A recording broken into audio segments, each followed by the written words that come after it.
The ANC is hosting a dialogue with stakeholders in the energy sector aimed to bring about solutions to the country's energy crisis. Let's cross live now to Katlego, Legodi, our SABC News economics reporter, who is at the dialogue and joins us live now. Katlego, earlier on we saw things stalling because of load shedding. Is it back on track? Well, all things are back on track as we speak right now. That load shedding disturbing the proceedings here at the University of Johannesburg. That is where the ANC has gathered stakeholders in the energy sector and economists alike, those in the labor space as well, to try and come and craft solutions for the energy crisis that we find ourselves in today. It was really a reality earlier on of the elephant in the room being a load shedding and Eskom's failure to ensure that the lights are on when Legodi, the Secretary General of the ANC, took to the podium to try and address those gathered here. Today, started off with things at Lutuli House in the Joburg CBD, where you saw ANC Youth League members. At the same time, you're seeing DA members and supporters trying to march to Lutuli House. Of course, they then did not end up there. So this is also the culmination then of what we are seeing today, frustration over the rolling blackouts.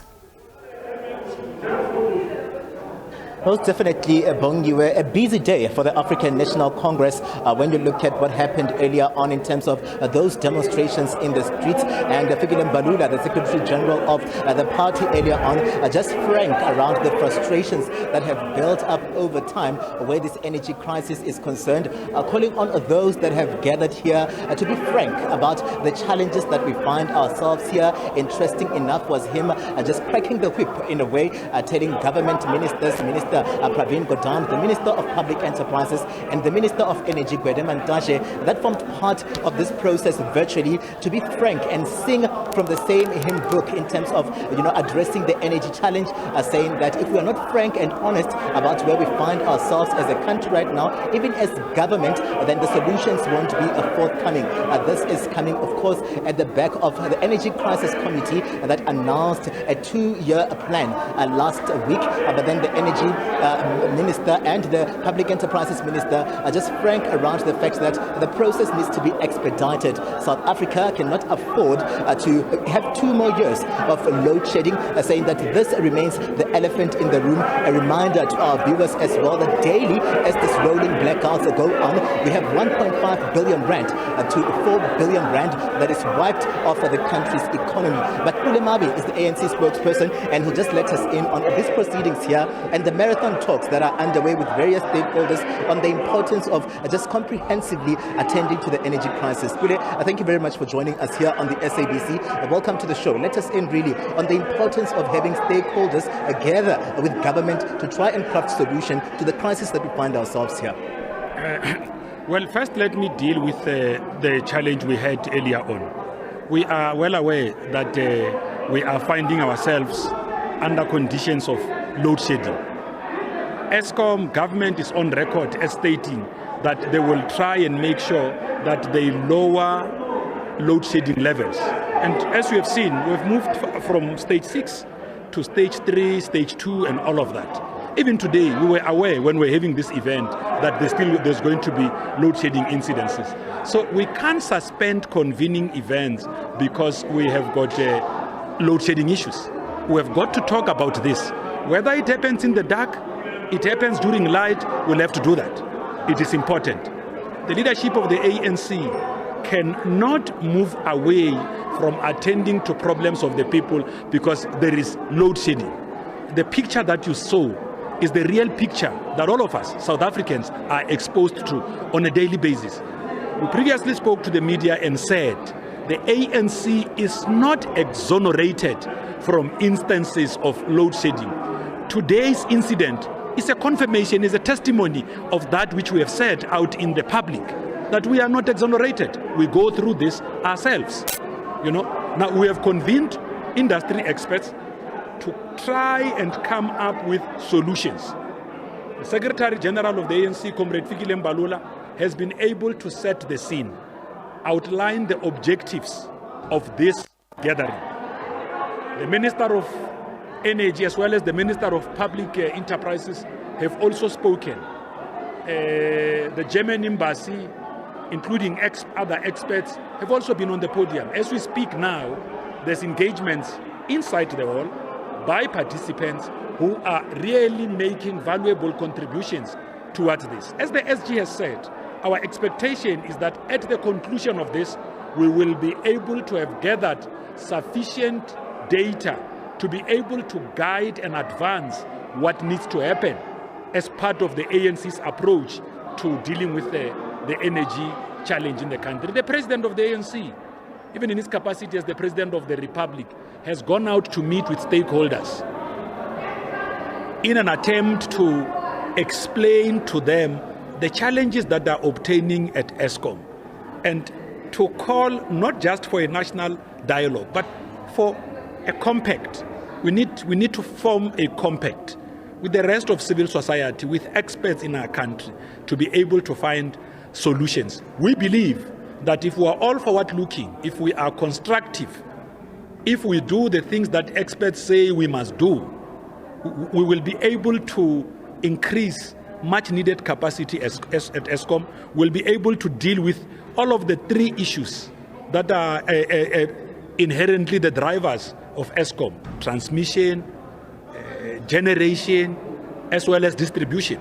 The position of the ANC previously conveyed has been that parcel out Eskom into three of these units, but do so in a manner and a way that enhances your own efficiencies. There are a number of factors. If you listen to the different industry experts, you realize that this problem is not just a simplistic problem that another political party can rise tomorrow thinking that they can replace the ANC and suddenly come up with a silver bullet solution. It doesn't work like that. It doesn't work. That's why issues of energy must be divorced from our own sentimental politicking theatrics. It doesn't help the public. We have to tell our people the truth. What are the real problems that we face in the energy space? Are we able to deal with this? This requires honesty.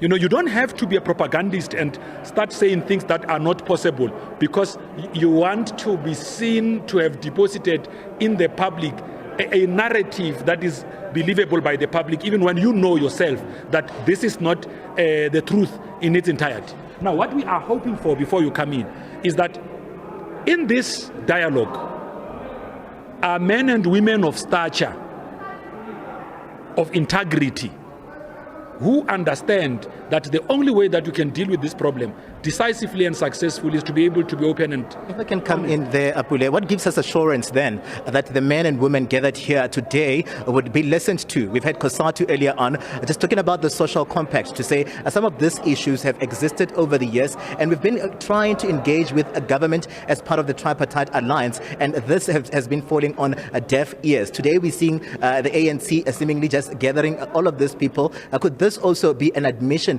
over the fact that the government has over time struggled to deal with this issue? Hence now we are seeing stakeholders being roped in for a solution. What gives us that assurance that it's, this time around these people that are here would be listened to? Well, it is clear that Eskom itself has been sitting with a special type of problems in terms of how they would have attended to this, their ability to provide leadership. You see, when you attend to a crisis such as this, you don't have to point fingers. No. Each one of the stakeholders, including those that are part of our tripartite alliance, their views are as important as the rest of civil society. We all have got to work together. We also have got to do a diagnosis to understand the morale of those that work for Eskom and plead with them that this time around, we also need the workforce of Eskom to stand on the side of the public. It doesn't matter. We can speak here every day. We can have as many dialogues as possible. But if the morale of those that work at Eskom is not fit for purpose, it does not respond to the challenges of the day. Doesn't matter how much political statements we make. So we need to be in unison.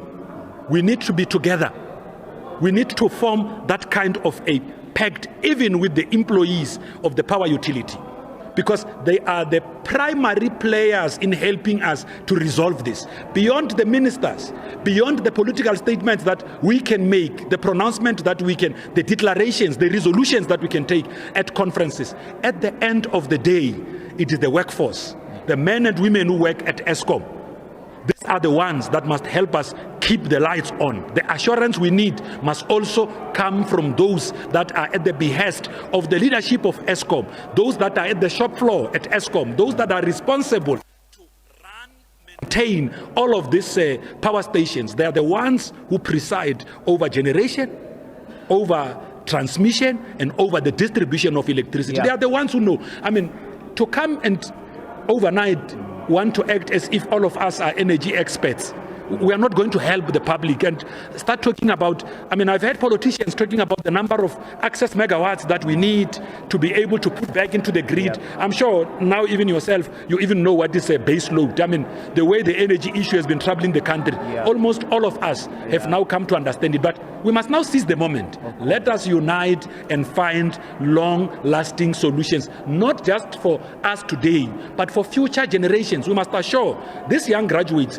these young matriculants who just concluded their matric, that they will be able to inherit a country that has got a future for them. Let's leave it there, Pule. Thank you very much for your time. Of course, the program is ongoing inside. Pule Mabe, the spokesperson of the ANC there, talking about the need really for everyone to comprehensively give input in terms of where the country should go, where this crisis of energy is concerned. But we heard from the Minister of Energy earlier on and the Minister of Public Enterprises talking about the need really to ensure that those inputs that are gathered here are taken into consideration, and those inputs are accelerated and amplified within government so that they know that the solution that would come out of Eskom is a comprehensive solution with all South Africans involved. Bongiwe?